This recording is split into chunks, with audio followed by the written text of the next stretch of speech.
बातें हम कर लेते हैं कि जो आपकी सर्विक्स होती है, जो आपकी बुक पे नहीं लिखी हुई इस बातों इन बातों को लिख लेना। जो सर्विक्स होती है ये क्या करती है? जो सर्वाइकल ग्लैंड्स है, ठीक है, सर्वाइकल ग्लैंड, सर्विक्स में ना ग्लैंड्स होते हैं, सर्वाइकल ग्लैंड्स, ठीक है, ये जो सर्वाइकल ग्लैंड्स हैं ये सेक्रीट करते हैं म्यूकस, ठीक है, हम आगे जाके पढ़ेंगे भी। जो सर्वाइकल ग्लैंड है दे सेक्रीट म्यूकस, ये म्यूकस को सेक्रीट करते हैं। और ये जो म्यूकस होता है ये थिन होता है एंड वाटरी होता है। ये थिन होता है और बहुत पतला होता है और वाटरी होता है ड्यूरिंग ओव्यूलेशन। जब ओव्यूलेशन होती है, मतलब कि जब एग निकल रहा होता है ओवरी से, तो अल्लाह ताला ने ये जो ट्रांसफॉर्मेशनल जोन है, ये इसके जो सर्वाइकल ग्लैंड्स हैं, इनके जो स्क्रीशन है उसको थिक रखा, और सॉरी थिन रखा, पतला रखा। क्यों? इसकी वजह क्या है?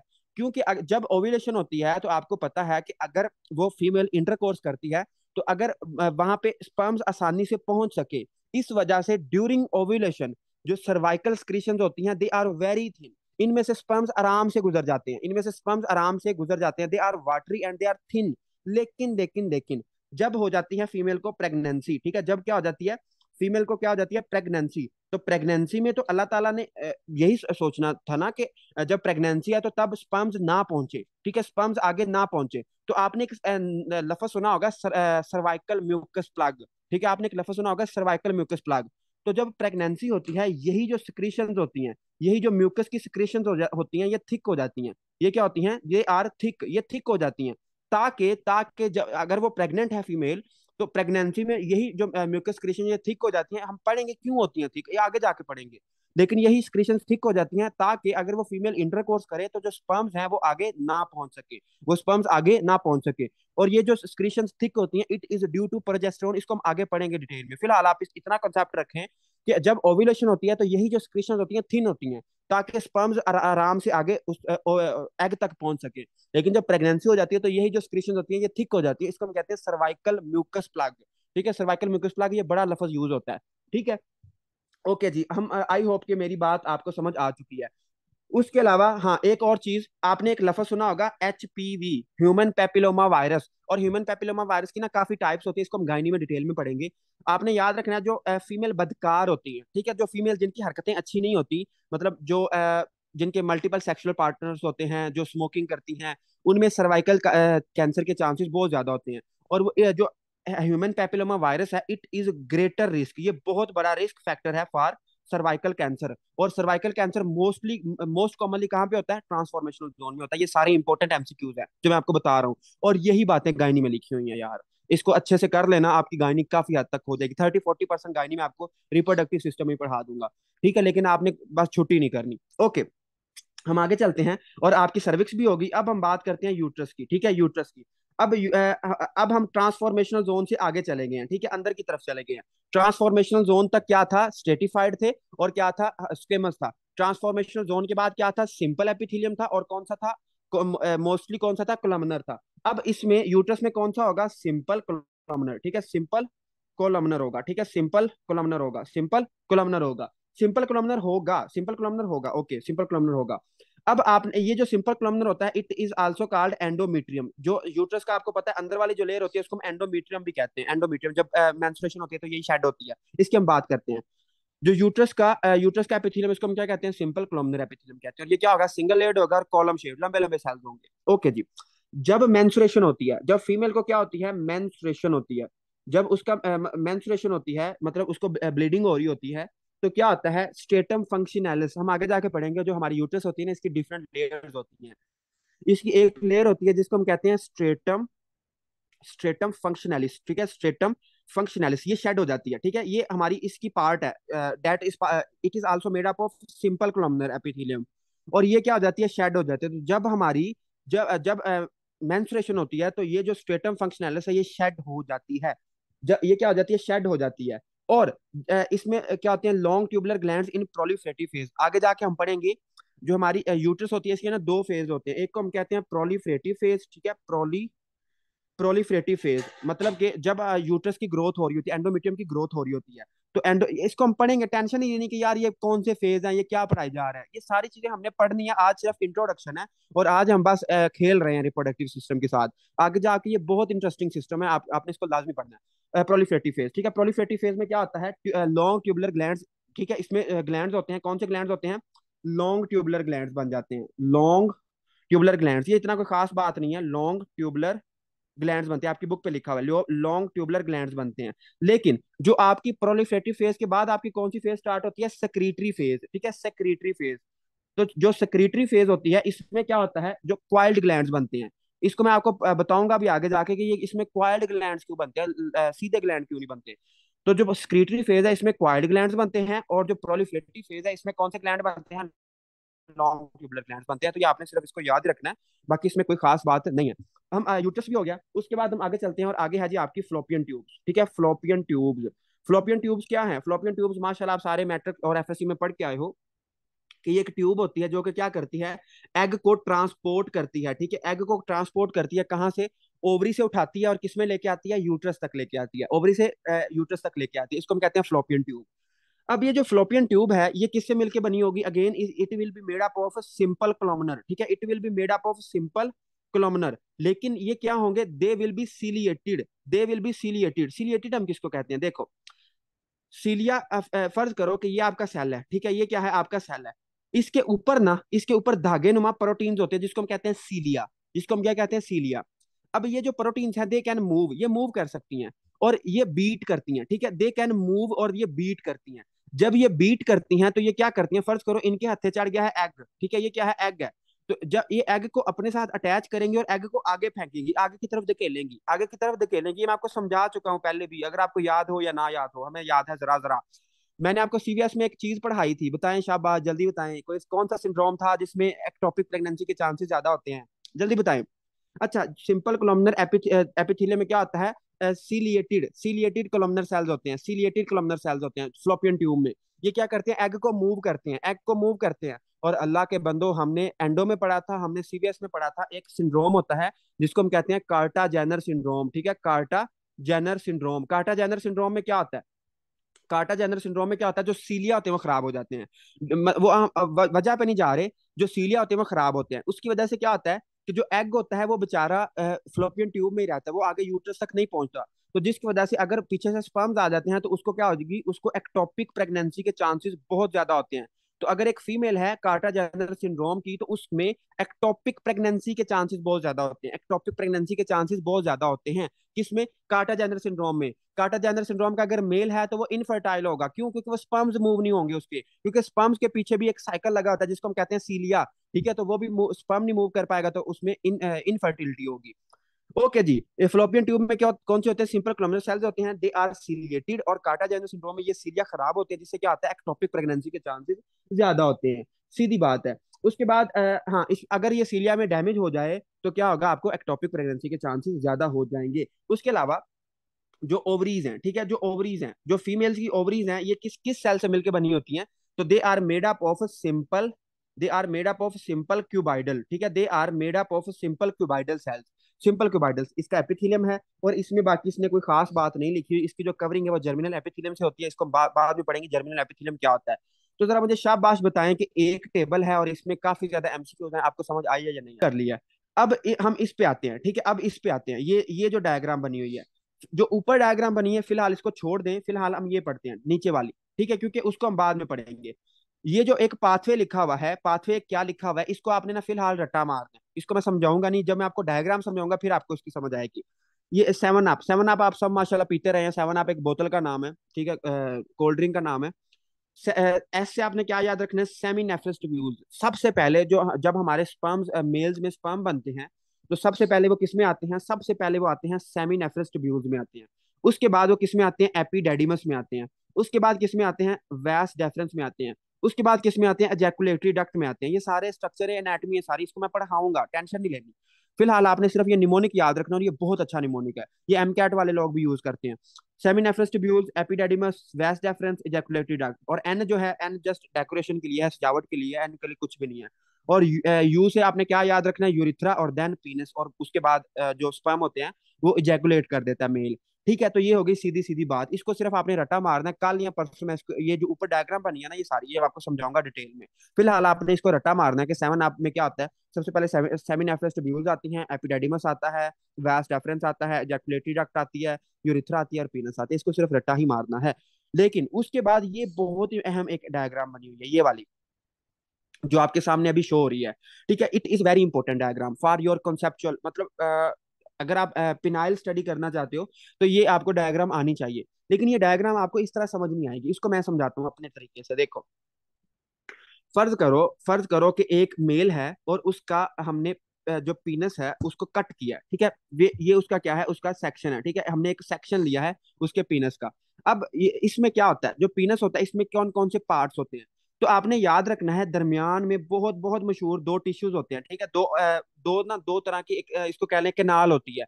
इसको हम क्या कहते हैं, इसको हम कहते हैं कार्पस कैवर्नोजम। ये अभी हमने पढ़ा था ना उधर लिम्फेटिक ड्रेनेज में, कार्पस कैवर्नोजम। और मुझे कोई लावा बताएगा कि कार्पस कैवर्नोजम का अगर कैंसर हो जाए तो कौन सा इलियक नोड और कौन सा नोड देखेंगे। कार्पस कार्पस कैवर्नोजम, ठीक है। कार्पस कैवर्नोजम।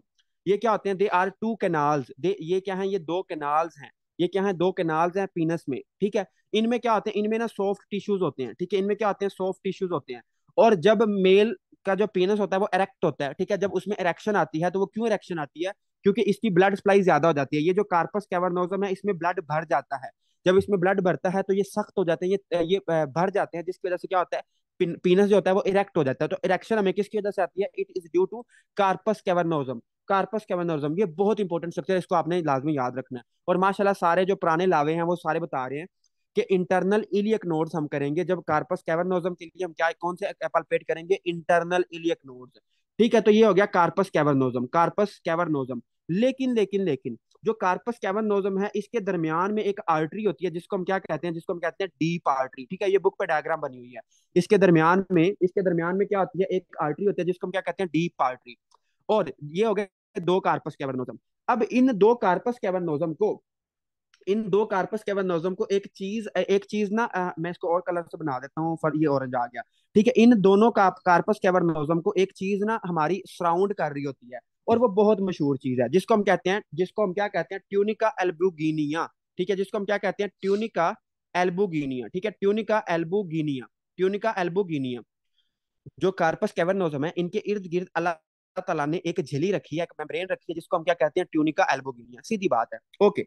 जो ये दो कार्पस कैवर्नोजम है इनके नीचे एक स्ट्रक्चर होता है जिसको हम क्या कहते हैं, जिसको हम अल्लाह के बंदो कहते हैं कार्पस स्पोंजियोजम, ठीक है। जिसको हम क्या कहते हैं, कार्पस स्पोंजियोजम। मैं आपको इंपॉर्टेंट बातें पढ़ाऊंगा, बाकी डायग्राम पे काफी चीजें बनी है, लेकिन ये बातें आपको लाजमी आनी चाहिए। कार्पस स्पोंजियोजम, ठीक है, कार्पस स्पोंजियोजम। अब आप अगर आपसे कोई बंदा पूछे कि यार जो ट्यूनिका एल्बुगिनी है वो किस चीज को सराउंड करती है, तो आपने कहना कार्पस कैवर्नोजम, कार्पस कैवर्नोजम। लेकिन अगर आपसे वही बंदा, वो बंदा बाज नहीं आ रहा, और बंदा बंदा फिर आपसे क्वेश्चन करता है कि बताएं कि ऐसी कोई मेम्ब्रेन बताएं जो कि आपकी क्या कर रही है, जो कि आपकी कर रही है, सराउंड कर रही है कार्प इसको कार्पस कैवर्नोजम को भी सराउंड कर रही है और कार्पस स्पोंजियोजम को भी सराउंड कर रही है। इसको हम क्या कहते हैं, जो कार्पस स्पोंजियोजम और कार्पस कैवर्नोजम दोनों को सराउंड कर रही है, इसको हम क्या कहते हैं, अल्लाह के बंदो, इसको हम क्या कहते हैं, इसको हम कहते हैं बक्स फेशिया। इसको हम बक्स फेशिया कहते हैं। ये बड़ी मशहूर दोनों टर्म्स है, बक्स फेशिया, ठीक है, बक्स फेशिया। और एक होता है सुपरफिशियल फेशिया। सुपरफिशियल फेशिया इन सारे स्ट्रक्चर, इसके अलावा ना इसके बाद वेन्स वगैरह होती है, मैं आपको डायग्राम से समझाता हूँ। लेकिन ये जो बातें हैं, मैंने आपको चार बातें बताई है ना, ये आपको लाजमी आनी चाहिए। कार्पस कवर्नोजम क्या होता है, कार्पस कवर्नोजम क्या है, दो कैनाल्स हैं पीनस के अंदर जो कि क्या करती हैं, इरेक्शन, जिसकी वजह से पीनस में इरेक्शन आती है। और कार्पस स्पोंजियोजम क्या है, कार्पस स्पोंजियोजम क्या है, ये भी एक ना स्पोंजी टिश्यूज है। मैं आपको लिखवाता हूँ अभी। ये क्या है, स्पोंजी टिश्यू है। लेकिन इनके दरमियान में क्या होती है, इनके दरमियान में होती है यूरिथ्रा, ये एक ही है, ठीक है, यूरिथ्रा। अगर आपसे कोई बंदा पूछे कि कार्पस कैवर्नोजम को सराउंड करने वाली कौन सी मेम्ब्रेन है, तो आपने सिंपल सा कह देना है कि यार उसको ना ट्यूनिका एल्बुगिनिया सराउंड करती है। लेकिन अगर वो बंदा बाज नहीं आ रहा, वो फिर आपसे क्वेश्चन करता है कि मुझे बताएं कि corpus cavernosum plus corpus spongiosum को सराउंड करने वाला क्या होता है, that is your Buck's fascia होता है, ठीक है। ये दोनों बातें आपने नहीं भूलनी। अब आप माशाल्लाह सारे लावे बैठे हैं और आप सब सोच रहे हैं कि यार हम पढ़ क्यों रहे हैं, ठीक है। तो मैं आप कोशिश करता हूँ कि मैं आपको साथ साथ ये बताता रहूँ कि हम ये चीजें पढ़ क्यों रहे हैं। तो अब मैं आपको बताता हूँ ये हमने पढ़ा क्यों है, ठीक है। तो इसको हम देखते हैं। देखो, जो हमारा कवर नोजम है इसको लिख लो। अब ये जो मैं चीजें लिखवाने लगा हूं इसको आप लिख लेना। कैवर नोजम, ठीक है, कैवर नोजम। जो हमारा कार्पस कैवर नोजम है, ये क्या है, दो स्पोंजी टिश्यूज हैं, ठीक है, दो स्पोंजी टिश्यूज की कैनाल्स हैं, ठीक है। इसको लिख लो, they are two large spongy tissues, two large spongy tissues, ठीक है, लो two large spongy tissues, two large spongy tissues, ये क्या है, they are two large spongy spongy tissues. जब इनमें ब्लड सप्लाई बढ़ती है तो मेल में क्या होती है, मेल में पीनस क्या होता है, इरेक्ट होता है। मेल में क्या होता है, पीनस इरेक्ट होता है, किसकी वजह से होता है, कार्पस कैवर्नोजम की। और उसके बाद आपके आ गया स्पोंजियोजम, ठीक है, स्पोंजियोजम, स्पोंजियोजम। जो कार्पस स्पोंजियोजम है, इट इज वन लार्ज, ठीक है, it is one spongy tissue. ये क्या है, एक स्पॉन्जी टिश्यू है, एक स्पॉन्जी टिश्यू है। और ये क्या करता है, ये कवर करता है, किसको कवर करता है, यूरिथ्रा को, ठीक है, it covers urethra, it covers urethra, ताकि यूरिथ्रा प्रोटेक्ट रहे। और इसको कौन करता है, कार्पस स्पोंजियोजम, ये भी एक स्पॉन्जी टिश्यू है। और कार्पस कैवर्नोजम क्या है, इट इज स्पॉन्जी टिश्यू, और ये क्या करता है, इरेक्शन कॉज कराता है। उसके बाद हमने पढ़ा कि ट्यूनिका एल्बुगिनिया क्या होता है, ठीक है, ट्यूनिका एल्बुगिनिया, एल्बुगिनिया, एल्बुगिनिया, ट्यूनिका एल्बुगिनिया क्या होता है। तो ट्यूनिका एल्बुगिनिया क्या होता है, इट इज कवरिंग, ठीक है, ये क्या है, कवरिंग है एल्बुगिनिया। देखो ट्यूनिका हमेशा हमेशा के लिए अपने दिमागों पे लिख लो कि जो ट्यूनिका होता है, जो आपका ट्यूनिका होता है, ट्यूनिका का मतलब क्या होता है। जब भी लफ्ज ट्यूनिका आ जाए आपने कहना है कवरिंग, ठीक है, जब भी लफ्ज ट्यूनिका आ जाए इसका मतलब होता है कवरिंग। और एल्बुगिनिया का मतलब क्या होता है, एल्बुगिनिया, ठीक है, एल्बुगिनिया का मतलब क्या होता है, वाइट, ठीक है, इसका मतलब क्या होता है, वाइट। तो ये ना सफेद कलर की एक कवरिंग होती है, जो कि क्या किसको कवर कर रही होती है, ये कवर करती है कार्पस कवर्नोजम को, कार्पस कवर्नोजम को। उसके बाद हमने एक आखिरी चीज पढ़ी, that is your Buck's fascia, that is your Buck's fascia. Buck's fascia क्या है, ये भी एक मेम्ब्रेन है जो कि किसको कवर करती है, कार्पस कवर्नोजम को, प्लस उसके साथ किसको कवर करती है, इट कवर्स कार्पस स्पोंजियोजम, कार्पस स्पोंजियोजम। अब आप सारे माशाल्लाह यार सोच रहे हैं कि यार हमें ये हर चीज तो बता दी है, लेकिन ये नहीं बताया कि हम इसको पढ़ क्यों रहे हैं। ठीक है, इसको हम पढ़ क्यों रहे हैं, तो अब ये मैं आपको बताता हूँ। देखो, फर्ज करो, अल्लाह ना करे, अल्लाह ना करे, मेरी दुआ ये है कि अल्लाह किसी को ऐसा दिन ना दिखाए। फर्ज करें किसी बंदे का जो पीनस है वो पीनस है, उसमें कोई ट्रॉमा आता है, ठीक है, उसमें ट्रॉमा आता है, मतलब उसका पीनस रप्चर हो जाता है। और आपने याद रखना है, जब पीनस रप्चर होता है, ठीक है, जब पीनस का कोई हिस्सा रप्चर होता है, तो मोस्ट कॉमन साइट, ठीक है, most common site for rupture is corpus cavernosum. Most common site for most common site for rupture, जो सबसे पहले चीज रप्चर होगी, that will be your corpus, corpus cavernosum, corpus cavernosum, ठीक है, कार्पस कैवर्नोजम। उसके बाद ये तो होगी सीधी सीधी बात। लेकिन फर्ज करो कोई और बंदा है, और उसको होती है, आगे हम ना पढ़ेंगे एक आपने देखा होगा जब हम साइकिल चला रहे होते हैं, तो एकदम से अगर एक बंदा ब्रेक लगाता है, आपके पास एक मरीज आया और उसका ना साइकिल का एक्सीडेंट हुआ, वो बेचारा साइकिल चला रहा था और उसका एक्सीडेंट हुआ है। तो उस वो जब उसने एकदम से ब्रेक लगाई, तो उसका जो ये पेल्विक ऑर्गन्स थे, आपको पता है ना कि साइकिल का एक बार होता है, ठीक है, फर्ज करो ये बार है, ठीक है, तो जो उसके पेल्विक ऑर्गन थे उस बार के ऊपर टकराएंगे। जब उस बार के ऊपर टकराएंगे तो इसको हम कहते हैं पीनियल स्ट्रेडल इंजरी। ये एक खास किस्म की इंजरी होती है, इसको हम पढ़ेंगे आगे जाकर, टेंशन नहीं लेनी। अगर किसी बंदे को पीनियल स्ट्रेडल इंजरी होती है, तो उसकी जो यूरिथ्रा होती है वो यूरिथ्रा क्या हो जाती है, यूरिथ्रा क्या हो जाती है, वो रप्चर हो जाती है। यूरिथ्रा जब रप्चर होती है तो उसमें क्या होता है, बक्स फेशिया भी रप्चर होता है। अगर क्या हो, अगर यूरिथ्रा भी रप्चर हो, उसके साथ बक्स फेशिया भी रप्चर हो, तो जो ब्लड होता है, जो ब्लड होता है वो कहाँ आना स्टार्ट हो जाता है, वो टेस्टिस में आना स्टार्ट हो जाता है। ठीक है, तो इसको हम कहते हैं टेस्टिकुलर हिमाटोमा या सक्रोटल हिमाटोमा। इसको हम पढ़ेंगे, टेंशन नहीं लेनी। सिर्फ मैं इसको बता रहा हूँ कि हम ये चीजें हमने क्यों पढ़ी हैं। तो मैं आपको डायग्राम पे लेके चलता हूँ आपको क्लियर करवाने के लिए कि हमने ये चीजें पढ़ी क्यों हैं। तो डायग्राम की आई होप कि आपको इंपॉर्टेंट बातें समझ आ चुकी हैं। ये आपकी डायग्राम है, ठीक है। देखो डायग्राम में आपने, अगर आपको कुछ याद रहता है या नहीं रहता, लेकिन आपने जो चीज याद रखनी है वो ये है कि सबसे पहले आपको पता होना चाहिए कि ट्यूनिका एल्बुगिनिया क्या होती है, ठीक है, ट्यूनिका एल्बुगिनिया क्या होती है। तो ट्यूनिका एल्बुगिनिया, डॉक्टर मारिया पूछ रहे हैं बक्स फेजिया क्यों, क्यों नहीं, वो तो कॉर्पस कवर्नोजम को भी कवर कर रहा है। तो डॉक्टर मारिया वही तो बता रहा हूँ कि जो बक्स फेशिया होता है वो तीनों को कवर करता है। कार्पस कैवर्नोजम, दो कार्पस कैवर्नोजम और कार्पस स्पोंजियोजम, तीनों को कवर करता है। लेकिन जो आपका ट्यूनिका एल्बुगिनिया है, ये जस्ट किसको कवर करता है, it only covers corpus cavernosum. I think आपको सुनने में थोड़ा प्रॉब्लम हुई है, लेकिन मैंने सही बताया था। अच्छा, जो ट्यूनिका एल्बुगिनिया है, it is most common site for rupture. अगर कोई बंदा है उसका पीनस रप्चर होता है कोई पार्ट, तो उसमें मोस्ट कॉमन साइट कौन सी होती है, ट्यूनिका एल्बुगिनिया रप्चर होने के चांसेस होते हैं। या फिर क्या होता है कि अगर कोई बंदा है, अगर कोई बंदा है और उसमें उसमें क्या होती है, उसमें स्ट्रेडल इंजरी होती है। वो उसका जो साइकिल का बार है, जो साइकिल का डंडा है, उससे उसके ऑर्गन्स टकराते हैं और रप्चर होता है। तो उससे क्या होगा, उससे उसका जो बक्स फेशिया अगर वो रप्चर हो जाता है तो उसमें स्क्रोटम में खून भर जाएगा, आपको मिलेगा स्क्रोटल हीमाटोमा। ठीक है, इसको हम पढ़ते हैं अभी। ठीक हो गया। तो आई होप कि ये डायग्राम आपको समझ आ चुकी है। इसमें इंपॉर्टेंट बातें जो मैं आपको हाईलाइट करवा देता हूँ वो आपने नहीं भूलनी, बाकी चाहे भूल जाना। ट्यूनिका एल्बुगिनिया का आपको पता होना चाहिए, कार्पस कैवर्नोजम का पता होना चाहिए, कार्पस स्पोंजियोजम का पता होना चाहिए, उसके अलावा आपको बक्स फेशिया का पता होना चाहिए। ठीक है, बक्स फेशिया का आपको पता होना चाहिए। कार्पस स्पोंजियोजम को कवर नहीं करता ये ट्यूनिका एल्बुगिनिया। देखो अब वही देखो, ये देखो डायग्राम पे क्या कर रहा है। डायग्राम पे व्हाइट व्हाइट चीज किसको कवर कर रही है, कार्पस कैवर्नोजम को कवर कर रही है। ओके, हम आगे चलते हैं। देखो डॉक्टर निम्रा जफर जो आप बात करिए वो ये है कि उसके जो आप कार्पस कवर स्पोंजियोजम होता है ना, इसके अलावा अलैदा होता है। ठीक है, इसका अलैदा ट्यूनिका अल्बुगिनिया होता है। लेकिन मैं कॉमन की बात कर रहा हूँ कि दो कार्पस कवर्नोजम को एक करता है अल्बुगिनिया, और एक अल्बुगिनिया उसको स्पोंजियोजम को करता है। लेकिन इसका कॉन्सेप्ट यही है कि आपने अल्बुगिनिया आपके कार्पस कवर्नोजम को करता है, और जो आपका वो है बक्स फेशिया वो तीनों को करता है। यही कॉन्सेप्ट है। डेथ कब होती है किस इंजरी पे? डेथ नहीं होती डॉक्टर जोहा, इसमें हम उसको सर्जिकली ठीक कर लेते हैं। अच्छा, उसके बाद हम ये आपको आई होप के डायग्राम समझ आ चुकी है, इसमें कोई मसले वाली बात नहीं रह गई। ठीक हो गया, हम आगे चलते हैं। और आगे हम बात करते हैं जेनिटो यूरिनरी ट्रोमा। ये बहुत इंपॉर्टेंट है। ठीक है, जेनिटो यूरिनरी ट्रोमा मतलब कि अगर कोई बंदा है उसको जेनिटल ट्रैक्ट का इन्फेक्शन होता है। सर मोस्ट कॉमन रप्चर आपने क्या क्या बताया? Most common site for rupture is tunica albuginea, tunica albuginea, tunica albuginea. Okay. अच्छा, अब हम बात करते हैं अब हम बात करते हैं कि हमारी जेनिटरी यूरिनरी ट्रॉमा की। ठीक है, जेनिटो यूरिनरी ट्रॉमा, इसको हम थोड़ा सा स्पीड से पढ़ते हैं, बिल्कुल आसान है ये जेनिटो। ठीक है, जेनिटो यूरिनरी ट्रॉमा। ठीक है, जेनिटो यूरिनरी ट्रॉमा कि अगर कोई बंदा है उसके जो जेनिटल्स हैं अगर उसमें कोई ट्रॉमा आता है तो उसमें क्या क्या मसाइल का उसको सामना करना पड़ेगा।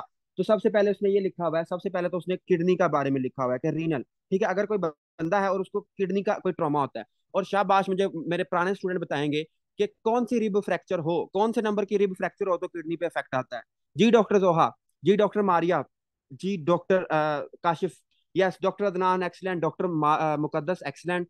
जो ट्वेल्थ रिब होती है, जो ट्वेल्थ रिब होती है इट इज जब ये ट्वेल्थ रिब किसी बंदे की टूटती है तो उसकी किडनी भी खराब हो जाती है। मतलब जो ट्वेल्थ रिब होती है, बस इसमें सिर्फ यही बात है, जो ट्वेल्थ रिब होती है ना, जब ट्वेल्थ रिब फ्रैक्चर होती है, ट्वेल्थ रिब फ्रैक्चर होती है तो उसके बाद उस जो ट्रॉमा होता है वो किडनी को भी इफेक्ट करता है। तो जो हमारी 12वीं रिब्स है, जो ट्वेल्थ रिब है, इट इट ये प्रोटेक्ट करती है किसको, किडनी को। तो ट्वेल्थ रिब प्रोटेक्ट करती है किसको, किडनी को। तो जब ट्वेल्थ रिब टूटती है तो उससे क्या होता है, किडनी पे डैमेज आता है। तो ये इसमें सिर्फ एक बात है। लेकिन बात अब स्टार्ट हुई है, that is your bladder injury. ठीक है, ब्लैडर इंजरी। ब्लैडर इंजरी को देखते हैं कि ब्लैडर इंजरी क्या होती है। देखो, ब्लैडर इंजरी आपको पता है कि ब्लैडर क्या है। ब्लैडर एक डोम शेप्ड स्ट्रक्चर है। फर्ज करो कि ये क्या है, ब्लैडर है। ठीक है, ये क्या है, एक डोम शेप स्ट्रक्चर है। इसका ऊपर की तरफ क्या होता है, डोम होता है। मतलब ऊपर की तरफ नहीं, ये दरबार की तरह होता है, डोम होता है। ओके। सबसे पहले हम बात करते हैं कि जो ब्लैडर इंजरी है वो उसकी प्रेजेंटेशन आपको कैसे मिलेगी। तो हम रीनल सिस्टम में पढ़ चुके हैं कि हिमाचूरिया किसको कहते हैं। अगर यूरिन में क्या आ रहा हो, खून आ रहा हो, इसको हम कहते हैं हिमाचूरिया। उसके अलावा सुप्रा प्यूबिक पेन। ठीक है, जो आपका प्यूबिक प्यूबिस होता है, जहां पे प्यूबिक हेयर्स होते हैं, उससे ऊपर आपको कर क्या होगी, पेन होगी। सुप्रा प्यूबिक, सुप्रा प्यूबिक पेन। ठीक है, सुप्रा प्यूबिक पेन होगी। ठीक है, सुप्रा प्यूबिक पेन होगी। उसके अलावा हिमाचूरिया होगा, हिमाचूरिया होगा। और डिफिकल्टी वाइडिंग, वाइडिंग हम इसको कहते हैं, वाइडिंग हम कहते हैं यूरिनेशन को, कि जब वो बेचारा यूरिनेशन करेगा तो उसको काफी मुश्किल का सामना करना पड़ेगा, यूरिनरी इनकॉन्टिनेंस होगी। ठीक है, उसको पेशाब सही तरह नहीं आएगा। तो ब्लैडर इंजरी जब होती है, पेशाब में खून आ रहा होता है, सुप्रा प्यूबिक पेन होती है और डिफिकल्टी इन वाइडिंग होती है। डॉक्टर सोहा मैंने बताया ट्वेल्थ रिब, जब 12वीं रिब ट्वेल्थ रिब डैमेज होती है तो उससे इफेक्ट आपकी किडनी पे आता है। ये हम रीनल सिस्टम में पढ़ चुके हैं कि जब क्योंकि जो आपकी 12वीं रिब होती है, ट्वेल्थ रिब होती है, वो आपकी प्रोटेक्ट करती है, किसको प्रोटेक्ट करती है, आपकी किडनी को प्रोटेक्ट करती है। तो जब हम 12वीं रिब को ही तोड़ देंगे तो फिर किडनी पे इफेक्ट आएगा। अच्छा, अब इसमें क्या आता है, सीट बेल्ट इंजरी। ये बहुत अहम बात है। अगर आपसे ना एक एमसीक्यूज पूछा जाएगा कि एक बंदा था वो बड़ी हाई स्पीड, वो ना हाईवे पे जा रहा था, एक बंदा था वो हाईवे पे जा रहा था और अचानक से उसके आगे कोई चीज आई और उसका एक्सीडेंट हुआ, और उसके बाद से वो बेचारा सही तरह ना यूरिन नहीं कर पा रहा, तो आप क्या कहोगे? आप कहोगे उसको क्या हुई है, सीट बेल्ट इंजरी। ठीक है, उसको क्या हुई है, seat belt injury. Seat belt injury. देखो, आप सब अपने ऊपर एक्सपेरिमेंट भी कर सकते हो। जब आप सीट बेल्ट पहनते हो, ठीक है, जब आप सीट बेल्ट पहनते हो तो जो सीट बेल्ट होता है वो आपके ब्लैडर से ऊपर से गुजर रहा होता है, ब्लैडर के ऊपर से गुजर रहा होता है और abdomen के ऊपर से गुजर रहा होता है। अब एक बंदा है वो हाईवे पे जा रहा था, बड़ी स्पीड जा रहा था, और अचानक से उसको ब्रेक लगानी पड़ी, तो क्या होगा कि उसका सीट बेल्ट का प्रेशर बहुत ज्यादा उसके ब्लैडर और उसके abdomen पे आएगा, जिसकी वजह से क्या होगा कि इंट्रावजाइकल, ठीक है, इंट्रावजाइकल प्रेशर क्या होगा, बहुत ज्यादा होगा, उसमें जो ब्लैडर होगा उसमें प्रेशर बहुत ज्यादा बढ़ेगा। जब ब्लैडर का प्रेशर बहुत ज्यादा पड़ेगा, तो उससे क्या होगा कि उसका जो डोम होता है, ठीक है, ये ऊपर वाला हिस्सा, ये डोम है, ठीक है, ये जो डोम है, ये डोम होता है सबसे ना, ये नाजुक होता है, ठीक है, नाजुक मिजाज होता है, जो डोम होता है ब्लैडर का वो सबसे नाजुक होता है। तो जब इसमें प्रेशर बहुत ज्यादा पड़ेगा अचानक ब्रेक लगाने से, तो जो डोम होगा वो रप्चर हो जाएगा, डोम क्या हो जाएगा, रप्चर हो जाएगा। तो अगर आपसे ये सिनेरियो आता है ना कि एक बंदा जा रहा है, हाईवे पे जा रहा है, मोटरवे पे जा रहा है, स्पीड जा रहा है, और अचानक से वो ब्रेक लगाता है, तो उसको उसके बाद उसको यूरिनेशन में प्रॉब्लम आ रही है, तो बताएं उसको क्या मसला है, तो आपने कहना है उसको सीट बेल्ट इंजरी हुई है, उसको क्या हुई है, सीट बेल्ट इंजरी हुई है। ठीक है, तो ये आसान सी बात है। उसके बाद हाँ, इसमें होता क्या है, इसमें जो इंट्रा पेरिटोनियम, तो इंट्रा पेरिटोनियम, आप पेरिटोनियम का आपको सबको पता है कि पेरिटोनियम क्या होती है। तो इंट्रा पेरिटोनियम, जो पेरिटोनियम में क्या एक्यूमुलेट हो जाएगा, पेरिटोनियम में यूरिन एक्यूमुलेट हो जाएगा। ठीक है, चूंकि आपका जो डोम है वो तो खराब, वो रप्चर हो चुका है, तो जो ब्लैडर में यूरिन होगा वो आपका डिपॉजिट कर जाएगा, वो एक्यूमुलेट हो जाएगा, कहाँ पे, किस में डिपॉजिट हो जाएगा, इंट्रा पेरिटोनियम में, पेरिटोनियम के अंदर डिपॉजिट हो जाएगा।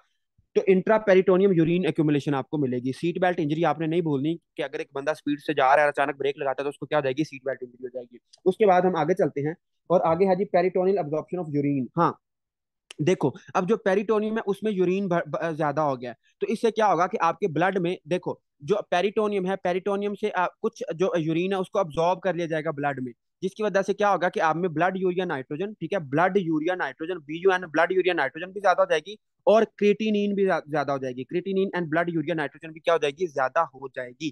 ठीक हो गया, तो ये सिंपल सी बात है। उसके बाद हम आगे चलते हैं, और अब हम बात करते हैं कि हमारा जो इंटीरियर ब्लैडर वॉल है उसकी कब इंजरी होती है। इंटीरियर ब्लैडर वॉल, ठीक है, इंटीरियर ब्लैडर वॉल, जो ब्लैडर है उसकी इंटीरियर वॉल प्लस उसकी जो नेक है उसकी इंजरी कब होती है, ठीक है, इंटीरियर ब्लैडर वॉल की इंजरी, या फिर हमारा नेक इंजरी, या फिर पेल्विक फ्रैक्चर, अगर कोई बंदा है उसका जो पेल्विस है, जो पेल्विक बोन है वो फ्रैक्चर कर जाती है, तो उससे क्या मसाइल का सामना करना पड़ता है। देखो, जब फर्ज करो एक बंदा है और उसकी पेल्विस बोन टूट चुकी है, जो बड़ी बड़ी बोन्स होती है ना दो पेल्विस में, उसको हम कहते हैं पेल्विक बोन।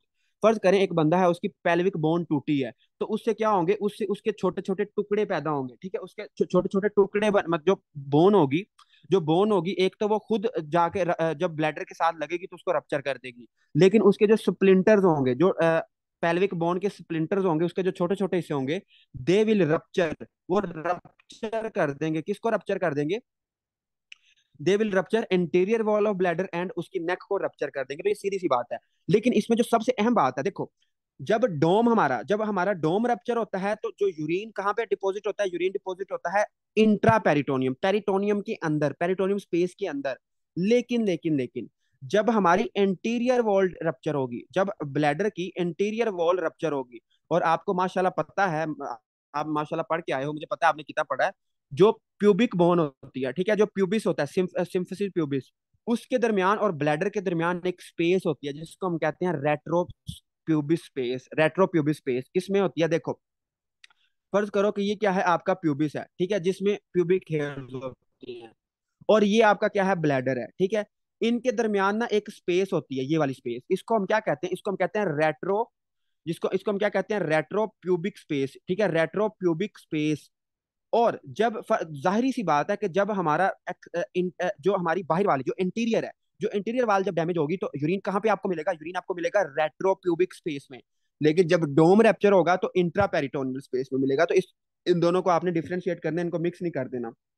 उसके बाद आई होप जरा मुझे जल्दी बताया कि ब्लैडर इंजरी की समझ आई है या नहीं आई, 10 मिनट हैं, हम इसको कर देते हैं। डॉक्टर नमरा मुनीर कह रही है रिपीट कर दे। ओके, देखो मैं आपको दोबारा बना के दिखाता हूँ। फर्ज करो कि दिस इज प्यूबिक, ठीक है, ये क्या है, आपकी वो प्यूबिस है जहाँ पे प्यूबिक हेयर्स होते हैं, ठीक है, ये क्या है यार, हाँ, ये क्या है, प्यूबिक हेयर्स है। फर्ज करो ये क्या है, प्यूबिक हेयर्स है, ऐसे ही है ना, प्यूबिक बोन होती है, इसके पीछे ब्लैडर पड़ा होता है, ठीक है, ये क्या है, फर्ज करो ब्लैडर है, ये क्या है, ब्लैडर है। अब क्या होगा, फर्ज करें अगर जो एंटीरियर वॉल है, अगर जो आगे वाली वॉल है वो रप्चर हो जाती है due to pelvic bone damage, अगर पेल्विक बोन डैमेज होती है तो यूरिन क्या होगा, यूरिन हमारा ब्लैडर से निकलेगा और इस स्पेस में एक्यूमुलेट हो जाएगा। ऐसे ही है ना, इस स्पेस में एक्यूमुलेट हो जाएगा। इस स्पेस का एक नाम होता है, स्पेस का क्या नाम होता है, that is retro retropubic space, retropubic space, retropubic space.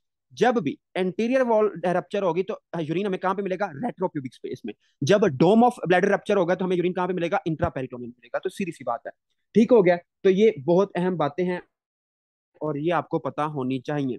अब तकरीबन रह गए हैं 7 मिनट, और मुझे शाहबाज जल्दी बताएं कि हम यूरिथ्रल इंजरी पढ़ लें या वो कल पढ़ें। आज मैंने थोड़ा इसलिए पढ़ाया है क्योंकि एक तो एनाटॉमी थी, और एनाटॉमी को इस तरह ही पढ़ना चाहिए कि मैं एक एक लफ्ज पढ़ना चाहिए और काफी डिटेल में पढ़ना चाहिए, ठीक है। और जो मैंने आपको क्वेश्चंस बताए हैं उन क्वेश्चंस को आपने बुक पे लाजमी लिखना है। और मेरा यकीन कर लें, आपको रिप्रोडक्टिव में बहुत अच्छे से पढ़ाऊंगा क्योंकि मेरी गायनी ऑब्स काफी अच्छी है, मैंने काफी डिटेल में की हुई है। तो इनशाला मैं आपको कभी कहीं पे लैग नहीं होने दूंगा, ठीक है। तो गायनी ऑब्स में आपको काफी 30-40% गायनी ऑब्स रिप्रोडक्टिव सिस्टम के साथ करवा दूंगा। लेकिन सिर्फ मुझे आपसे एक चीज चाहिए कि आपने रेगुलर रहना, आपने छुट्टी नहीं करनी। मुझे छुट्टी से बहुत गुस्सा आता है, छुट्टी पे मुझे बहुत गुस्सा आता है, ठीक है। एक मेल है, फर्ज करें शकील है, ठीक है, शकील है हमारा, ठीक है, शकील। अगर एक शकील है और उसकी उम्र है 20 साल, ठीक है, आपके पास एक मरीज आता है और उसकी उम्र कितनी है, 20 साल है। और वो कहता है कि डॉक्टर साहब मैं अभी 20 साल का हूँ और मुझे क्या है, मुझे ईडी है, ठीक है, मुझे ईडी है। ईडी का मतलब क्या होता है, एरेक्टाइल डिसफंक्शन।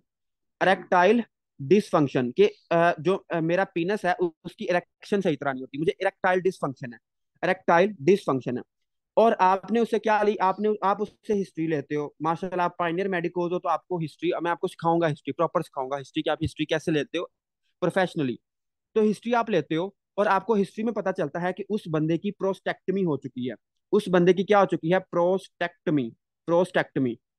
अब अगर तो आप पाइनियर मेडिकोज नहीं हो तो आपको ये बात समझ नहीं आएगी कि उसको ईडी क्यों है। लेकिन अगर माशाल्लाह आप सारे पाइनियर मेडिकोज हो तो आपको पता चल जाएगा कि इसको इरेक्टाइल डिसफंक्शन क्यों है। तो जो एनीवन मुझे कोई बंदा बता सकता है कि इस बंदे को इरेक्टाइल डिसफंक्शन क्यों है, मैं मान जाऊंगा कि उसने पहले फर्स्ट एड अच्छे से पढ़ी हुई है।